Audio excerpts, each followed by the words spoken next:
Hello everyone, in this video I'm going to speak about intermolecular forces.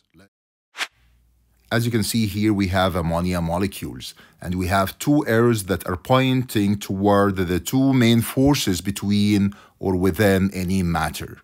The first force is the intramolecular forces.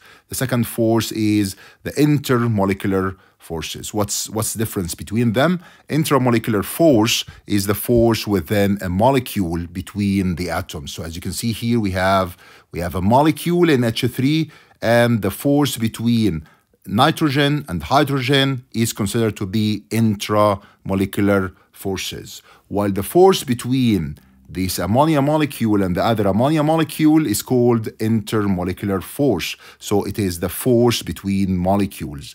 The force within a molecule is intra, while the force between molecules is inter.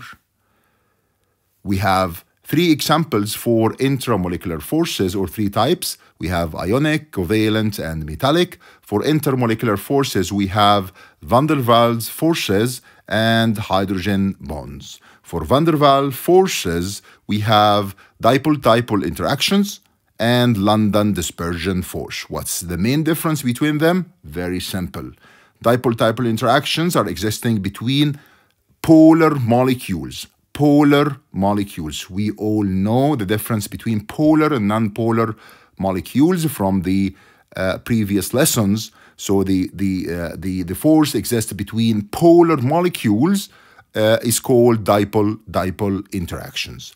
While if we have non-polar molecules or noble gases, so the main force will be London dispersion force. Okay, so as you can see here, we have examples for polar molecules like H2S, PH3, or HCl. We have non-polar molecules like identical or pure molecules like H2N2CO2. It's not, of course, a pure molecule. It's composed of two elements. And noble gases. In a noble gas, there will be a London dispersion force between its atoms.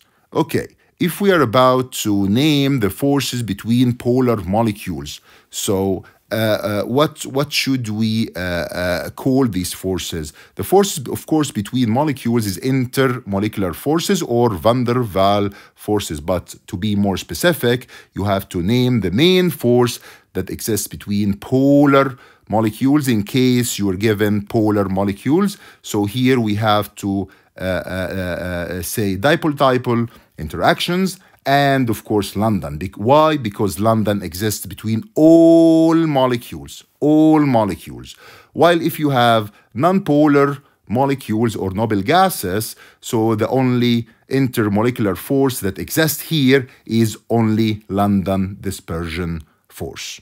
So for polar, you have to name the both forces, London dispersion force and dipole-dipole. But if you're about to name the main force, it is dipole-dipole interactions. But of course, because London dispersion force exists between all molecules and noble gases, then it would be great to know to name it. Of course, but the main force, again, the main force, because dipole-dipole force is stronger than London, and it is the main force that give the polar molecules some specific properties like higher boiling points. While non-polar molecules, there is only London dispersion force.